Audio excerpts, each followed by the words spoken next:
అందరికీ good morning. నేను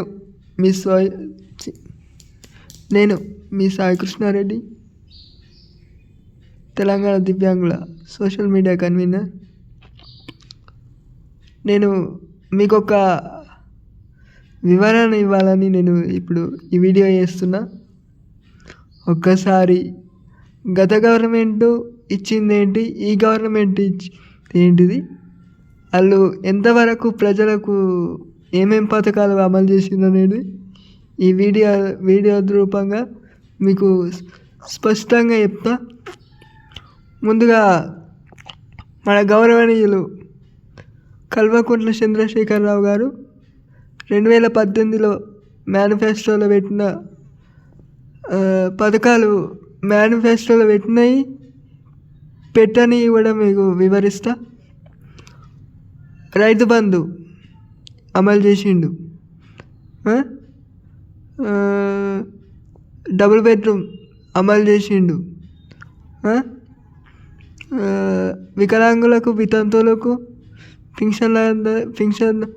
pension ఇస్తా అన్నాడు, అమలు చేసిండు.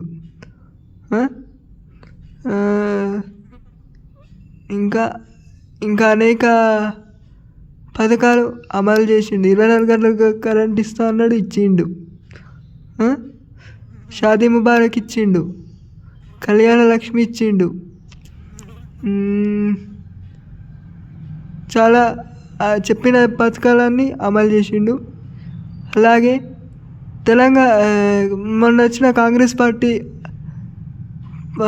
మేనిఫెస్టో చూస్తే ఇప్పుడు చెప్తా వినండి.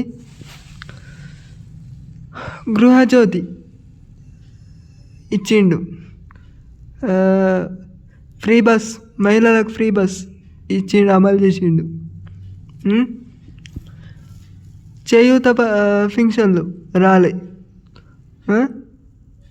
ఇందిరమ్మ ఇండ్లు రాలే,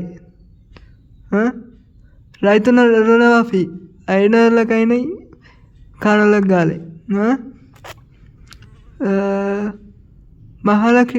మహాలక్ష్మి స్కీమ్ రాలే, మహిళలకు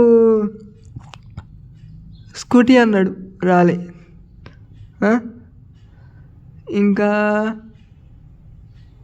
ఇంకేమన్నాడు చెప్పండి. ఇవన్నీ అమలు చేయలేడు. మేము అన్నీ అమలు చేసినాం అంటున్నారు. ఎంతవరకు కరెక్టు? మీరు ఇచ్చింది ఏంది? తెలంగాణ ప్రజలకు మీరు ఇచ్చింది ఏంది ఒకసారి చెప్పండి. నేను స్క్రీన్ మీద వాళ్ళ మేనిఫెస్టో వీళ్ళ మేనిఫెస్టో పెడతా, ఒకసారి మీరే ఆలోచించి చెప్పండి.